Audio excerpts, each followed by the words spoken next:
అందరికీ good morning అండి. రాత్రి నానబెట్టిన బాదం పప్పులు అలాగే పిస్తా ఈ జీడిపప్పు అన్నీ తోలు తీసేసి రెడీ పెట్టాను పిల్లల కోసము.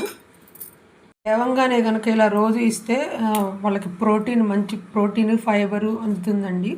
అన్నీ ఇవే ఇవ్వాలని లేదు, ఎక్కువ అయితే పెట్టకూడదండి, అరగదు చలికాలంలో. మూడు చాలు. అలాగే ఇవాళ దొండకాయ కర్రీ చేస్తున్నాను. రాత్రి తరిగి పెట్టేసుకున్నాను లేట్ అయిపోతుందని. స్టవ్ మీద పాలు కూడా పెట్టేశాను, పాలు కూడా కాగిపోయినాయి.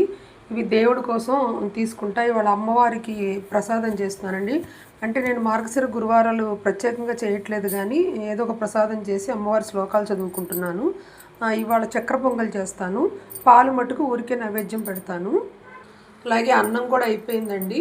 ఇవాళ మామిడికాయ పప్పు చేస్తున్నాను. కొంచెం ముందుగానే పప్పు పెట్టేస్తే తొందరగా ఉడికిపోతుంది కదా.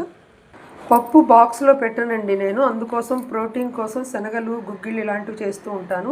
రాత్రి నానబెట్టాను కదా, ఇవి కుక్కర్లో పెట్టేసుకుంటాను ఉడకబెట్టేసి. దీని మీద క్యారెట్ తురుము అన్నీ వేసి ఇస్తే పిల్లలు మంచిగా తింటారు. కొంచెం పసుపు ఉప్పు వేసి కొంచెం వాటర్ పోసి చాలు. మనం ఒకవేళ కర్రీ చేసుకోవాలంటే కనుక మనం ఎక్కువ వాటర్ పోస్తాం, ఇప్పుడు అవసరం లేదు, మరీ మెత్తగా అయిపోతాయి. కుక్కర్లో పెట్టేశాను. పప్పులో మామిడికాయ తురుము కూడా వేసేసాను. ముక్కల కన్నా మనం తురుముకుని ఇలా విడిగా ఉండేటప్పుడు తురుముకుని చేసుకుంటే తొందరగా మగ్గిపోతుంది, పులుపు కదా, అందుకని పెద్ద ముక్కలు అయితే కష్టము. పప్పు కూడా అయిపోవచ్చింది. కూర అయిపోయిన తర్వాత ఇంకా శనగ గుగ్గిళ్ళ కోసం ఈ టమోటా, క్యారెట్, ఉల్లిపాయ, కొంచెం నెయ్యితో పోపు వేసేసాను, జీలకర్ర ఆవాలతో. మనం దీంట్లో ఇట్లా టమోటా ఇది వేస్తే కొంచెం సమోసా రగడలాగా అనిపిస్తుంది, కొంచెం తింటారు పిల్లలు. ఇప్పుడు చలికాలమే కాబట్టి వాసన వేయదు, వాళ్ళకి బాక్సుల్లో ఇచ్చినా కూడా. అన్నీ మగ్గిపోయిన తర్వాత కొంచెం గరం మసాలా, బ్లాక్ సాల్ట్ వేసుకుంటే మనకి చాట్ టేస్ట్ వస్తుంది. ఇంకా శనగలు వేసుకోవడమే.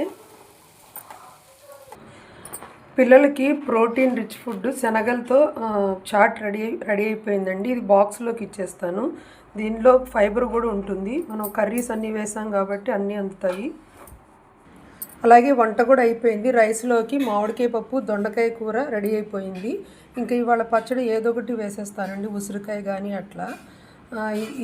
దీంట్లో ఊరిమిరపకాయలు కూడా వేయించుకుంటే బాగుంటుంది, నాకు టైం లేక చేయలేదు. వంట అంతా అయిపోయిందండి. ఇంకా కొంచెం ఆవు నెయ్యి వేసి అమ్మవారి ప్రసాదం కోసం చక్కెర పొంగల్ చేస్తున్నాను. ముందైతే జీడిపప్పు వేయించాను. జీడిపప్పు కొంచెం వేగిన తర్వాతే కొబ్బరి ముక్కలు వేసుకోవాలి, లేకపోతే కొబ్బరి ముక్కలు మాడిపోతాయి. జీడిపప్పు వేగిపోతుంది. కొబ్బరి ముక్కలు కూడా వేపేశాను.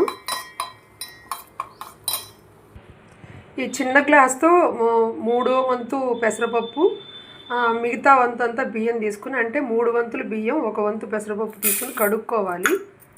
చక్కెర పొంగలి డైరెక్ట్గా కుక్కర్లో ఉడికించేసానండి, అయిపోయింది. ఇలాచి పౌడర్ వేసాను, ఇంకా పంచదార వేసుకొని కొంచెం కరిగిన తర్వాత ఇంకా పెట్టుకున్న కొబ్బరి ముక్కలు అవన్నీ వేసేయాలి.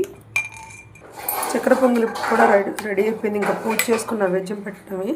అంతేనండి వాళ్ళ వీడియో. థ్యాంక్ యూ అండి.